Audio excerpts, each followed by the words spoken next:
Bueno, iglesia, bienvenidos a todos. Sé que algunos habéis llegado después de la bienvenida que dio Miguel, entonces una vez más, pues bienvenidos a todos. Estamos contentos porque reconocemos que cada persona aquí habéis tomado una decisión muy intencional de estar aquí entre nosotros esta mañana y por eso estamos contentos y alegres.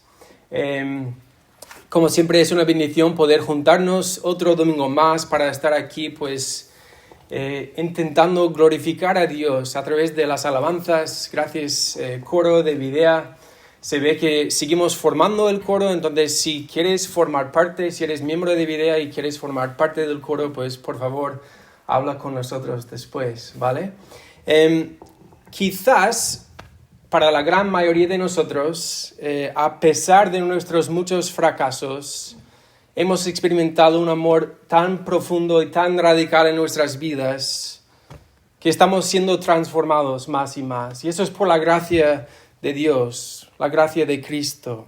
Y ahora, en vez de seguir buscando vivir para nuestra propia satisfacción, para nosotros mismos, nuestro deseo es glorificar a Cristo en todo lo que hacemos. Y como iglesia local es también nuestro deseo de todo lo que hacemos en esta mañana, también a lo largo de esta semana y cada día de nuestras vidas, pues queremos enaltecer el nombre de Cristo. Pero quizás también estás aquí y no eres cristiano, no has confiado en la obra de Cristo, pero quieres saber más. Pues también estamos contentos de que estás aquí entre nosotros esta mañana. Y ahora pues sí, después de haber cantado juntos sobre estas verdades que hemos declarado a través de las canciones, queremos enfocar nuestra atención ahora en la predicación de la palabra de Dios. Seguimos en Santiago, donde estamos viendo pues como tema principal lo que es dar fruto en toda la vida. Estamos hablando de las implicaciones prácticas de la vida cristiana. Y vamos a hacer un pequeño resumen de lo que hemos visto hasta ahora, muy breve, pero hemos visto cómo el cristiano sigue buscando la sabiduría, sigue creciendo en la sabiduría de Dios. Hemos visto, y Santiago trata temas como cómo podemos soportar las tentaciones y las pruebas, de qué manera, pues confiando en Dios y siendo responsables también por nuestros actos. Hemos visto también la centralidad de la palabra de Dios en la vida del creyente. No siendo solamente oidores, sino también hacedores de la palabra de Dios, aplicando estas verdades a nuestras vidas. También hemos visto pues una fe marcada por fruto y obras que agradan a Dios. Y hemos hablado de que no somos salvos por lo que hacemos, pero sí, somos salvos para hacer buenas obras que glorifican a Dios, ¿verdad? También Santiago aborda el tema de nuestro hablar, nuestra lengua, el poder de las palabras, poder para bendecir y también poder para maldecir. La importancia de acercarnos a Dios y seguir siendo transformados, reconociendo que seguimos viviendo en un mundo caído, pero el deseo del Señor es conformarnos más y más a la imagen de Cristo. Entonces, llegamos casi al pasaje de hoy, pero también la semana pasada vimos qué es nuestra vida, cuál es el fin de todo y nuestro propósito. Y Santiago nos hace ver el peligro de centrar nuestras vidas en nosotros mismos y al mismo tiempo ver las bendiciones de centrar nuestras vidas en Dios. Y la semana pasada Emilio nos recordó que no podemos conocer el propósito de nuestra vida sin conocer y entender el propósito de nuestro Creador, que es recibir toda la gloria. Entonces, con este mini resumen llegamos al capítulo 5 de Santiago. Estamos en la recta final de esta carta de Santiago, aunque vamos a ver pues un par de domingos más lo que tiene que ver estas enseñanzas, pero vamos a enfocarnos hoy en los 6 primeros versículos de Santiago 5. Y antes de pues entrar en el pasaje, también queremos reconocer un poco el contexto y la realidad de que Santiago está tratando aquí. Estamos hablando principalmente sobre deseos y aspiraciones que también podemos ver en nuestra sociedad y cultura que nos rodea hasta el día de hoy. El confort, la comodidad, las riquezas. Todos deseamos pues un buen trabajo, una buena casa, una vida tranquila. Estas son las cosas que al final definen muchas veces nuestra identidad como seres humanos. Vivimos también bajo un lema cultural de que lo merezco. Una narrativa, sí, muy atractiva, porque al final todo se trata de mis esfuerzos, mis logros, mis éxitos. Mira cuánto he sufrido, cuánto he luchado para conseguir todo esto. Al final merezco una vida cómoda. Todo se trata de lo que quiero y cuándo lo quiero y cómo lo quiero. Vivimos bajo el eslogan de Burger King, a tu manera. Destacando la posibilidad de, sí, personalizar tus gustos y preferencias. Y sí, tengo que confesar que en cuanto a la comida, sí, me gusta personalizar mis preferencias. Pero ¿hasta qué punto? Cuando esto es nuestro estilo de vida, de vivir a nuestra manera. El problema es que cada ser humano hemos decidido, sí, vivir a nuestra propia manera, vivir en base a nuestros gustos y preferencias. Y yo creo que desde el Edén hasta el día de hoy, el grito que sigue resonando en las calles y en el corazón de cada ser humano es una gran mentira que dice, vive a tu manera, vive a tu manera. Pero tenemos que parar y preguntarnos si realmente fuimos creados y diseñados para vivir a nuestra propia manera. Al final, ¿qué es lo que conseguimos cuando vivimos según nuestra manera? Porque si somos honestos, vivir según nuestra manera, según nuestros deseos, según nuestros sueños, según nuestros planes, al principio sí, puede sonar todo esto muy bien, pero al final todo esto significa que nos volvemos esclavos a nosotros mismos. Y por un lado, tengo que reconocer que muchas veces ni puedo cumplir con mis propios estándares. Y por otro lado, tengo que reconocer que mis deseos y mis sueños y mis planes no siempre son buenos. Yo recuerdo, pues, estando en el instituto, hubo un rapero que se hizo muy famoso, 50 Cent. No recomiendo su música. De hecho, jamás hubiera pensado que iba a utilizarle en una ilustración de un sermón. Pero él tiene un disco que se titula Hazte rico o muere en el intento. Hazte rico o muere en el intento. Y yo creo que en muchos sentidos este sigue siendo el lema de nuestra sociedad. El propósito de la vida es mi propia felicidad. Buscamos el poder y el control. Y hacemos lo que haga falta para conseguirlo. Incluso dañar a otros a través del control, la opresión, el engaño, las riquezas y la envidia. Entonces, el intento de conseguir mi propia felicidad, sí, podemos hasta cierto punto experimentar algunos placeres en esta vida, pero en vez de conseguir verdadera felicidad y libertad y paz, pues al final nos encontramos atrapados y condenados a las miserias de la presión social, las mentiras y las injusticias. Y ahí es donde quiero preguntarnos si esto es lo que realmente quiere Dios para nuestras vidas. Dios solamente quiere que experimentemos un poco de alegría de vez en cuando y ya está. Dios quiere rescatarnos de esta mentalidad tan opresiva y tan destructiva que nos lleva a la condenación, a la muerte. Entonces sí, estamos hablando de un deseo, de un futuro seguro, que sí, es un buen deseo, pero ¿cómo buscamos tener un futuro seguro? ¿Dónde está puesta nuestra fe?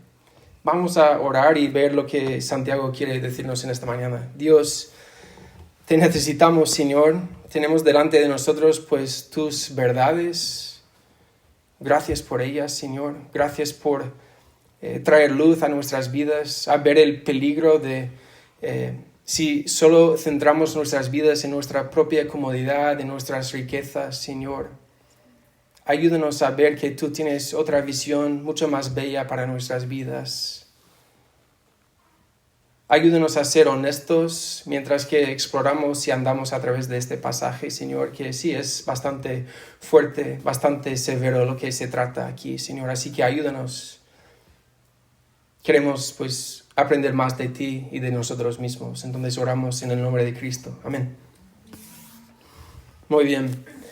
Pues Santiago 5, versículos 1 al 6. Hasta ahora Santiago se ha dirigido mayormente a los creyentes, a los cristianos.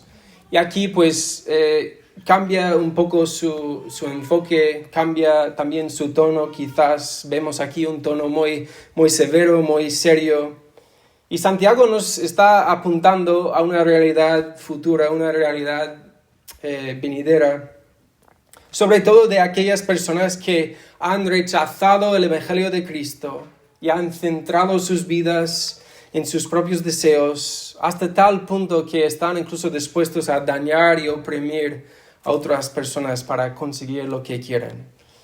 Y yo creo que todos podemos, ni hace falta destacar ejemplos porque es la realidad del mundo en el que vivimos, ¿no? Entonces, aquí lo que tenemos es una advertencia muy fuerte de lo que le espera a este tipo de persona. Entonces, vamos a afrontar el pasaje de esta manera. Pues quiero reconocer primeramente que todos tenemos el deseo y el anhelo de ser satisfechos.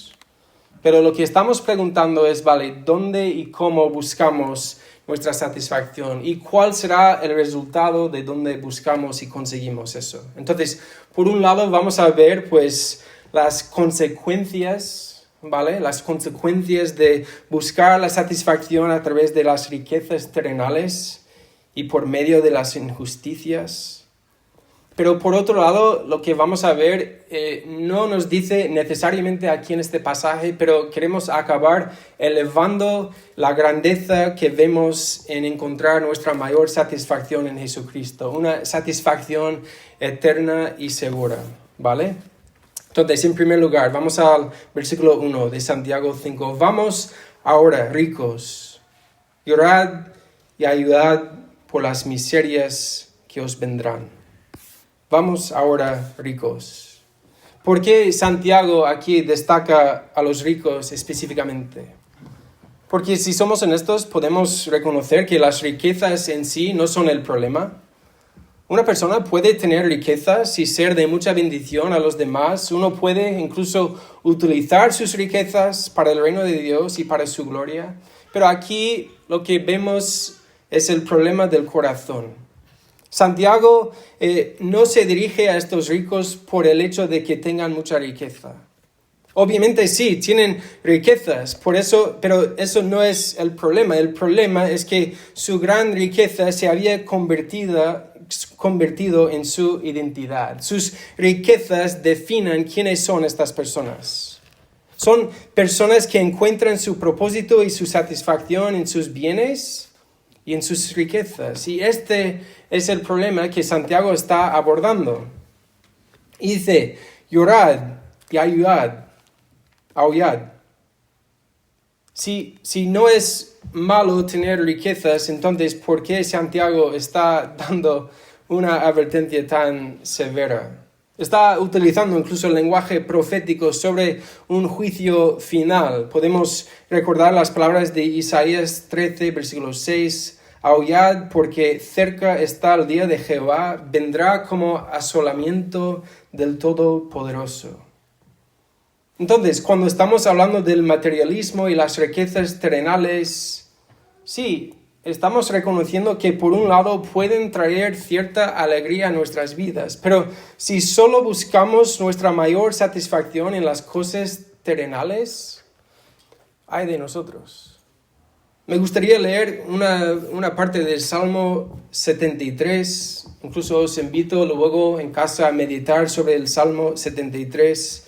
Creo que va muy bien con este pasaje que estamos viendo esta mañana y también pues la realidad de nuestra sociedad. No es un salmo de Asaf en el que él mismo reconoce la tentación de tener envidia de los ricos. Y dice así en Salmo 73, del versículo 4 a 9, porque no tienen congojas por su muerte, pues su vigor está entero. No pasan trabajos como los otros mortales, no son azotados como los demás hombres. Por tanto, la soberbia los corona. Se cubren de vestido de violencia. Los ojos se les salten de gordura. Logran con creces los antojos del corazón. Se mofan y hablan con maldad de hacer violencia. Hablan con altanería. Ponen su boca contra el cielo y su lengua pasea la tierra.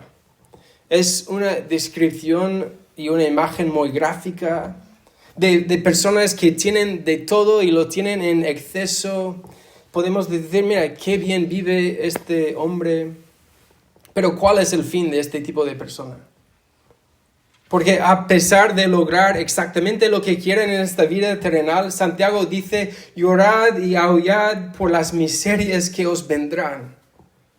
Las miserias que os vendrán en el juicio final, por haber acumulado mucha riqueza, pero en el intento han perdido su alma. Mira cómo Santiago sigue hablando de esas riquezas. Vuestras riquezas, versículos 2 y 3. Vuestras riquezas están podridas y vuestras ropas están comidas de polilla. Vuestro oro y plata están enmohecidos y su moho testificará contra vosotros y devorará del todo vuestras carnes como fuego. Habéis acumulado tesoros para los días postreros.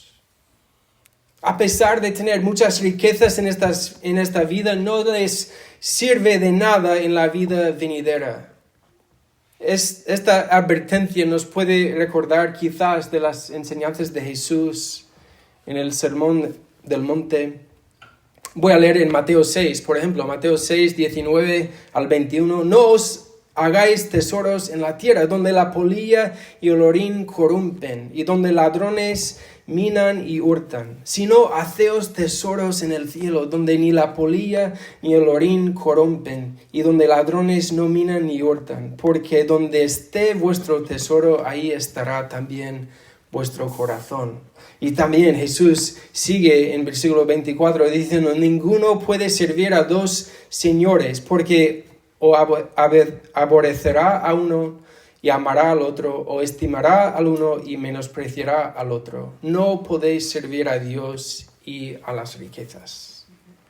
Entonces, por un lado vemos que Santiago está destacando, pues, algún tipo de persona que tiene riquezas, tiene ropas espléndidas, tiene oro y plata, pero todos están podridos. Están totalmente comidas de polilla. Están llenos de moho y al final estos tesoros no les van a servir para nada. Una imagen muy gráfica que su moho testificará contra vosotros y devorará del todo vuestras carnes como fuego. Habéis acumulado tesoros para los días postreros. Otra vez, una referencia al juicio final. Entonces, si vamos a hablar del juicio final, nos viene bien pasar a Apocalipsis 20. Donde vemos esta escena bastante fuerte, pero una realidad que dice en Apocalipsis 20, 11 al 15, y vi un gran trono blanco, y al que estaba sentado en él, y delante del cual huyeron la tierra y el cielo, y ningún lugar se encontró para ellos. Y vi a los muertos, grandes y pequeños, de pie ante Dios, y los libros fueron abiertos. Y otro libro fue abierto, el cual es el libro de la vida, y fueron juzgados los muertos por las cosas que estaban escritas en los libros, según sus obras. Y el mar entregó los muertos que había en él, y la muerte y el Hades entregaron los muertos que había en ellos, y fueron juzgados cada uno según sus obras. Y la muerte y el Hades fueron lanzados al lago de fuego. Esta es la muerte segunda. Y el que no se halló inscrito en el libro de la vida fue lanzado al lago de fuego. Esto es una muy dura realidad para todas aquellas personas que buscan su identidad y su mayor tesoro en cualquier cosa que no sea Cristo. ¿Por qué? Porque las riquezas no pueden corregir ni cubrir nuestros fracasos. Nuestras riquezas no limpian nuestros corazones rebeldes. Por eso dice Mateo 16:26, ¿por qué aprovechará el hombre si ganare todo el mundo y perdiere su alma? ¿O qué recompensa dará el hombre por su alma? Santiago sigue en versículo 4. He aquí, clama el jornal de los obreros que han cosechado vuestras tierras, el cual por engaño no les ha sido pagado por vosotros, y los clamores de los que habían segado han entrado en los oídos del Señor de los ejércitos. Entonces aquí vemos incluso otro detalle también importante sobre este tipo de personas. Son personas ricas, sí, pero la manera en que consiguen más riquezas es como manipulando y oprimiendo a los demás. Los trabajadores del campo han sido engañados en este caso. Han trabajado con la promesa de recibir un salario, pero al final dice que no han sido pagados. Esto sí va en contra de la ley que podemos ver en Levítico 19:13. No oprimirás a tu prójimo ni le robarás. No retendrás el salario del jornalero en tu casa hasta la mañana. ¿Y qué es lo que sucede? Dice algo muy interesante, que los clamores de los que habían segado han entrado en los oídos del Señor de los ejércitos. Y aquí yo creo que como cristianos podemos tener mucha esperanza en el hecho de que Dios no es indiferente ante las injusticias.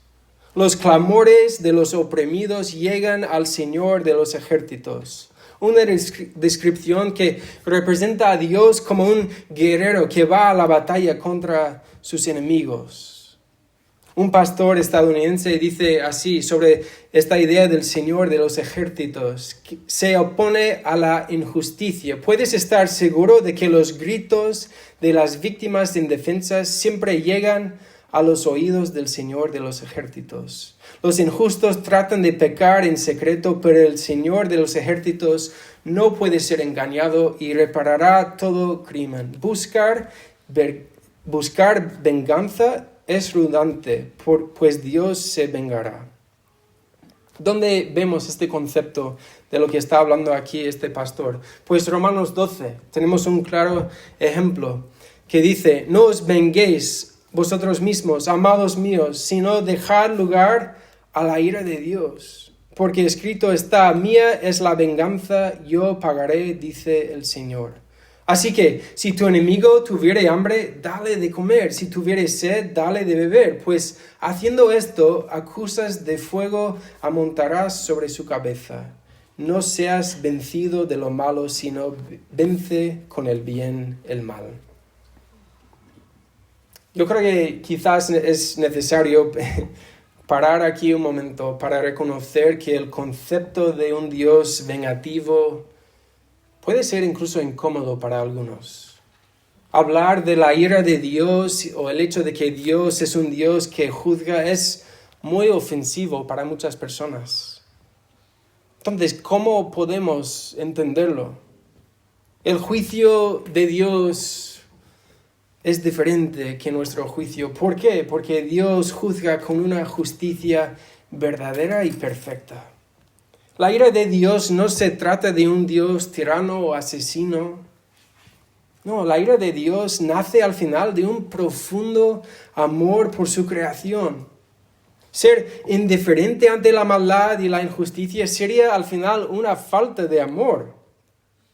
Timothy Keller dice así, Dios se enoja ante la maldad y la injusticia porque destruyen la paz e integridad de su creación. Entonces queremos elevar la justicia divina de Dios. Esa justicia divina nos hace ver que Dios odia el pecado y no es indiferente ante las injusticias. Entonces, si los hombres buscamos la justicia, imagínate cuánto más busca la justicia un Dios santo. Yo creo que una respuesta natural ante las injusticias es la venganza humana, ¿verdad? Incluso si no hay un juicio final, ¿Esto qué significa? Pues significa que yo tengo que tomar medidas para corregir toda maldad. En cambio, con la venganza divina puedo confiar que Dios está haciendo nuevas todas las cosas. ¿Vale? Y tampoco para nada estoy diciendo que tiramos por la ventana el sistema judicial que tenemos para funcionar como sociedad, pero al final nuestra esperanza está en el hecho de que Dios va a traer justicia divina, correcta, verdadera. Santiago continúa en versículo 5 diciendo: habéis vivido en deleites sobre la tierra y sido disolutos. Habéis engordado vuestros corazones como en día de matanza. Personas que se han deleitado con las cosas de este mundo, una imagen de haber engordado sus corazones con muchas cosas. Pero al final lo que estamos viendo es que eso nos lleva a tener una satisfacción temporal. Es una satisfacción al final falsa. Porque al final de todo, estas personas son llevadas a la muerte. Y dice en versículo 6, habéis condenado y dado muerte al justo y él nos hace resistencia. Yo creo que es importante reconocer que también la opresión contra los demás es también al final cometida contra Dios mismo. Dice así en Proverbios 14:31, el que oprime al pobre afrenta a su hacedor, mas el que tiene misericordia del pobre lo honra. Entonces, la realidad de las muchas injusticias que existen en este mundo es una realidad. Y a pesar de las injusticias, Dios no se queda indiferente. Al final, Dios traerá un juicio divino, establecerá una justicia verdadera y durará para siempre. Entonces, como resumen de lo que estamos viendo aquí es que tenemos que ver que Dios, al ser amoroso, no es indiferente ante la opresión, el engaño, las ganancias deshonestas. Y en su juicio divino, sí, habrá severas consecuencias para aquellas personas que viven para sí mismos en lugar de deleitarse en Cristo. Pero entonces, ¿cuál puede ser el punto más positivo, quizás, para decirlo de alguna manera? Este pasaje también nos apunta, sin decirlo literalmente, a encontrar nuestra mayor satisfacción en Jesucristo, una satisfacción segura y eterna. En vez de deleitarnos en las cosas de este mundo, en vez de engordar en nuestros corazones con las cosas de este mundo, pues somos llamados a deleitarnos en Cristo. Y gracias a la obra poderosa de Cristo, no tenemos que seguir buscando nuestra seguridad y satisfacción en las cosas de este mundo, sino podemos descansar en la justicia de Dios y en la herencia eterna e incorruptible que tenemos en Cristo por medio de la fe. Es un contraste que estamos viendo, ¿no? Un contraste con las miserias venideras, con el cristiano que puede esperar, por ejemplo, un gozo venidero, el gozo de dejar reinar a Cristo en nuestros corazones, el gozo de ser perdonados, el gozo de volver a tener paz con nuestro Creador, el gozo de tener todos nuestros deseos satisfechos en Cristo, nuestro Señor y Salvador. Entonces, en resumen, ¿qué nos puede enseñar este pasaje sobre el ser humano? Al final, pues, es muy fácil vivir sin una perspectiva eterna. Vivir solamente para nosotros mismos. Pero estamos viendo otra opción y otra visión. Nos enseña mucho acerca del corazón de Dios, que Dios no es indiferente ante la opresión y las injusticias. Y aunque las riquezas no cubren mis faltas, las riquezas no me dan un gozo eterno, el sacrificio de Cristo sí es capaz de cubrir mis faltas. Por medio de la fe en la obra de Cristo soy perdonado y aceptado. Eso significa que tengo una identidad segura y eterna. Me gustaría retomar un poco del Salmo 73, que más adelante, después de reconocer esa tentación de anhelar lo que los ricos tienen, Así continúa Asaf diciendo, versículo 22, tan torpe era yo que no entendía, era como una bestia delante de ti, con todo yo siempre estuve contigo. Me tomaste de la mano derecha, me has guiado según tu consejo y después me recibirás en gloria. ¿A quién tengo yo en los cielos sino a ti? Y fuera de ti nada deseo en la tierra. Mi carne y mi corazón desfallecen, mas la roca de mi corazón y mi porción es Dios para siempre. Porque he aquí, los que se alejan de ti perecerán. Tú destruirás a todo aquel que de ti se aparta. Pero en cuanto a mí, el acercarme a Dios es el bien. He puesto en Jehová el Señor mi esperanza para contar todas tus obras. Amén. ¿Cómo podemos aplicar estas verdades a nuestras vidas? Vamos acabando, pero no queremos terminar sin poder pensar en, vale, ¿qué significa esto para mí ahora mismo al salir del culto? Pues a nivel personal, ¿qué tipo de tesoros estamos acumulando en esta vida? ¿Cuáles son los verdaderos tesoros de tu corazón? Quizás, como hemos empezado diciendo, que para la mayoría de nosotros que somos cristianos, profesamos y sabemos que Cristo es nuestro mayor tesoro, pero quizás de manera funcionalmente seguimos deseando otra cosa más. Queremos añadir algo más, Jesús y algo más, Jesús y espero que mi situación cambie. Entonces, tenemos que preguntarnos en si meditamos más en lo que no tenemos o en lo que ya hemos recibido en Cristo. Porque la realidad es que si hemos confiado en Cristo, tenemos todo lo que necesitamos ahora y para siempre. También quizás podemos preguntarnos en qué momento quizás estamos incluso dispuestos a pecar para ganar lo que queremos.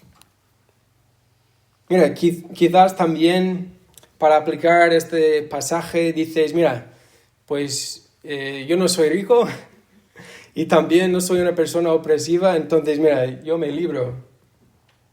No, pero ¿qué tiene que ver este pasaje con tu vida? Sabemos que, no somos salvos por ser personas pobres y bondadosas. Al final todos seremos juzgados y ante un Dios santo todos somos culpables y pecadores. Y sí, el Evangelio nos dice que no somos salvos por nuestros méritos, sino por su gracia, por medio de la fe en Jesús. Entonces, la persona rica se encuentra su satisfacción en las riquezas y la persona pobre, pues quizás se encuentra su satisfacción en otra cosa. Y puede ser que no seas rico, pero quizás envidias a la persona rica. Puede ser que no seas opresor, pero quizás buscas venganza, buscas tomar la justicia en tus propias manos. Quizás puedes ser honesto y decir, pues, si he engañado a los demás, ¿cómo me llama a responder este pasaje? Pues a través del arrepentimiento y fe. Y reconociendo que no tengo que construir mi propia identidad a través de las cosas que puedo lograr o mis éxitos. No, tengo mi identidad en Cristo. Si has sido engañado por otros, puedes reconocer que no tienes que castigarlos con tu propia venganza. El juicio de Dios será suficiente. Quizás sí, alguna persona aquí tiene riquezas y puedes preguntarte, ¿qué desea el Señor que haga con mis riquezas? Pues me gustaría leer en 1 Timoteo 6, 17 al 19, a los ricos de este siglo manda que no sean altivos, ni pongan la esperanza en las riquezas, las cuales son inciertas, sino en el Dios vivo, que nos da todas las cosas en abundancia para que las disfrutemos. Que hagan bien, que sean ricos en buenas obras, dadivosos, generosos, atesorando para sí buen fundamento para lo para lo porvenir, que echan mano de la vida eterna. Eso en cuanto a nivel personal. Luego podemos preguntarnos, como iglesia, ¿vale? ¿Cuál es nuestra postura ante las injusticias? Dice 2 de Pedro 3, 13 al 14, pero nosotros esperamos según sus promesas, cielos nuevos y tierra nueva, en los cuales mora la justicia. Entonces, obviamente, luchamos en contra de la opresión, en contra de las injusticias, pero la única manera de realmente luchar es defender y elevar la belleza del Evangelio, donde estamos elevando el hecho de que Dios va a hacer nuevas todas las cosas. También, como iglesia, cómo estamos ayudando a las personas a desarrollar una identidad segura en Cristo. Cristo realmente es suficiente. Pues concluimos con estas últimas preguntas. ¿Dónde está tu esperanza? ¿Qué es lo que te espera en el siglo venidero? ¿Miserias o gozo eterno? Termino leyendo 1 de Pedro 3 al 5 y vamos a orar. Bendito el Dios y Padre de nuestro Señor Jesucristo, que según su grande misericordia nos hizo renacer para una esperanza viva por la resurrección de Jesucristo de los muertos, para una herencia incorruptible, incontaminada y inmarcesible, reservada en los cielos para vosotros, que sois guardados por el poder de Dios mediante la fe, para alcanzar la salvación que está preparada para ser manifestada en el tiempo postrero. Oremos. Dios, ayúdanos ahora a confiar en tu palabra, a confiar y defender esta verdad que hemos visto en esta mañana, Señor, que seguramente es una advertencia muy fuerte para todos. Escuchar esa realidad tan dura de lo que le espera a las personas que te rechazan, Señor. Las personas que se centran sus vidas en sus propios deseos. Señor, incluso ayúdanos como iglesia a mostrar amor y misericordia a ese tipo de personas, Señor, pero últimamente apuntándoles a Cristo, Señor. Ayúdanos a todos a ver nuestra necesidad de un Señor y Salvador, alguien que sí va a traer justicia verdadera, pero cae para el creyente esa justicia y ese juicio final cae encima de nuestro Señor y Salvador, y por eso podemos estar agradecidos una vez más por el sacrificio de Cristo. Gracias que podemos tener muchísima esperanza en medio de dificultades, en medio de este mundo caído, pues queremos fijar nuestros ojos en la grandeza de Cristo y darte gracias y gloria cada día de nuestras vidas. En tu nombre oramos. Amén.